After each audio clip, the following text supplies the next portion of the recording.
So we need to know the biggest time stamps, right? 1917 is the first time stamp we need to know, because before 1917 was Tsarist Russia. So there were kings, tsars, right? Monarchy. Russia was a monarchy for centuries. And the monarchy rule, there was repression of the democratic opposition in the monarchy also, which the democratic opposition was the westernized or like socialist opposition before 1917 is what I'm talking about, 18th century, 19th century. Lots of writers that you know from the 19th century, they were free thinkers, right? And so they were sympathizing the liberal, westernized opposition. Pushkin was exiled many times from St. Petersburg for his opposition to the Tsar. So were other writers that you may know about. The class disparity was huge between nobility, aristocracy, right, and the working class or peasants. And one of the big parts of the monarchy, Russia, the Tsarist Russia, was the Pale of Settlement. Who knows what the Pale of Settlement is? Okay, so the Pale of Settlement is a phenomenon that allowed Jews, Russian Jews who lived in the Russian Empire, to live only in certain geographic locations. So a line on the map, basically. And Jews were not allowed to live anywhere east of that line, which means Jews could live in Ukraine, what is modern Ukraine, modern Lithuania, modern Belarus, everything. Remember the map that we just saw? Everything in the very west of the Soviet Union, because Jews moved to the Russian Empire from Europe, right? From Western Europe. So they lived there, but we couldn't move further. They didn't want Jews moving to Russia proper unless with certain conditions, like you had to be a doctor, but very few Jews could get education to become a doctor. So that kind of was a, self-fulfilling prophecy. So then you get all the Jewish folklore and all the Jewish history that you might know here, and lots of movies and books you might have read about Jewish history in Eastern Europe. They all revolve around little towns, villages that Jews lived in compactly, right, in Eastern Europe. You know that. Well, that's because they were only allowed to live there. And so the areas that Jews are allowed to live in, they have a lot of cultural Jewish heritage, and literature and folklore that comes from there is heavily influenced by the Jewish culture, like Odessa, for example, the city in the south of Ukraine and the Black Sea. A lot of the famous figures came out of there were Jewish, right? So then, okay, 1917, this is when the Socialist Revolution happened. Okay, this is the year that marks the beginning of the Soviet Union. Bolsheviks, initially, they persuaded the Tsar to step back. And the Tsar agreed eventually, because there was nothing to do. All of Western Europe was getting rid of their monarchies, basically, in a more or less peaceful way. So they persuaded the Tsar finally to step away. In 1917, they had temporary government that was supposed to be then evolving election into a democratic state. But then by the end of 1917, there was this socialist revolution, which a lot of historians actually name it a coup d'etat, basically, because it was not as much a revolution as it was a coup. And they took all the Tsar's family, shipped them off to the Ural Mountains, which is right in the middle of Russia, and basically killed them all, shot them all, including young children who were like future princes. And you know the tale of Anastasia, right? From Disney. So that comes from there, that she was one of the princesses who got killed. And there was all this mythology, conspiracy theories that she somehow survived and moved to Europe or whatever.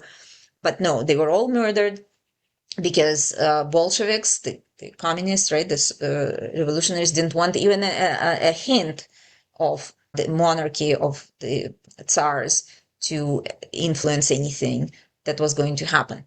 And there was World War One, right, that started in 1914, which Russia was a part of, and Germany and Great Britain, etc., etc.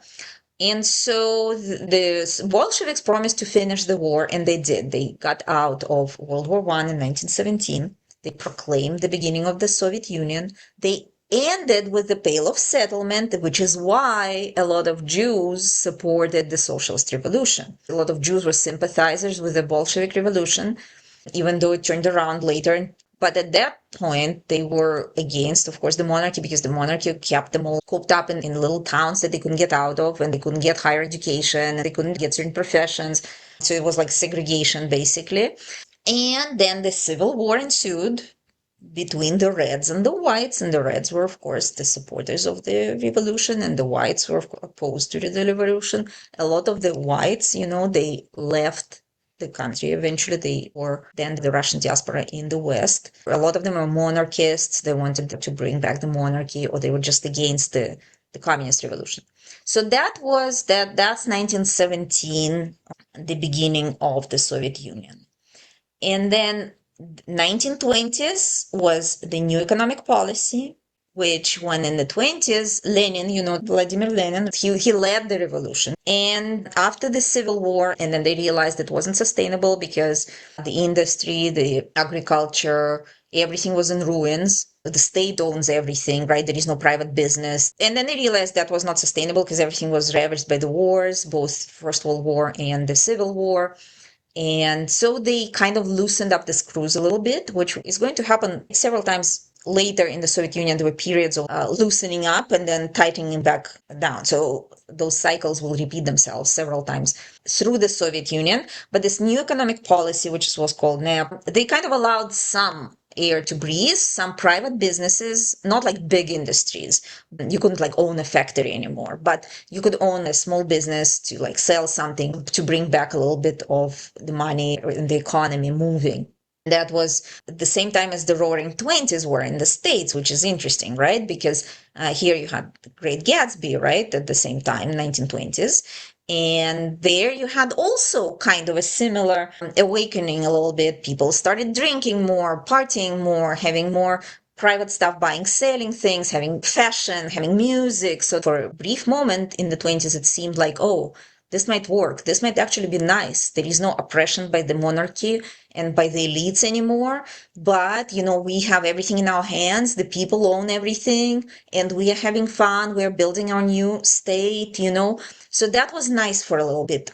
And then the 30s came. Stalin. So Vladimir Lenin died and Stalin won over the party, the Central Committee, the government, even though Lenin warned not to let him be the leader. He was a pretty scary figure even in the beginning, but he became the leader. And in a couple of years, he abandoned this new economic policy.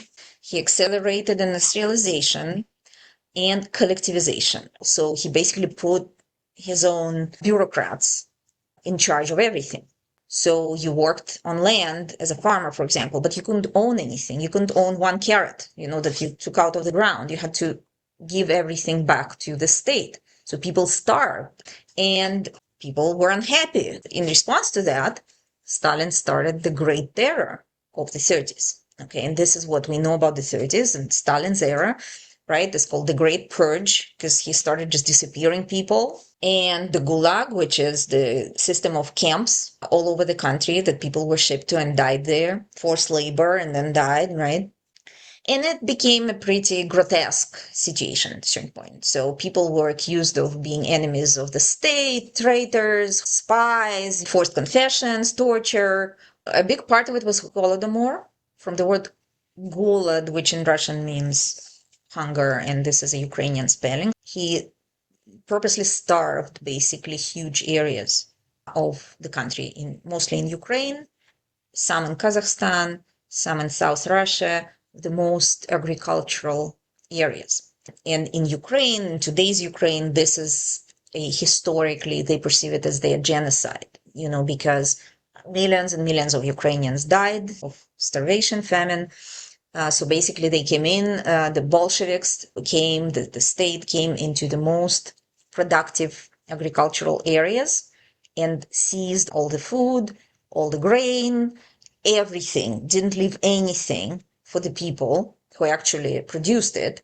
They distributed that food to the rest of the country, but not the areas that actually produced it. And so millions of people starved there. And he did that in order to stifle on any dissent, because a lot of those people, farmers of the land, were against collectivization, taking all of that food. So that was a big part of it, ethnic cleansing, and lots of other things. They're here in this slide.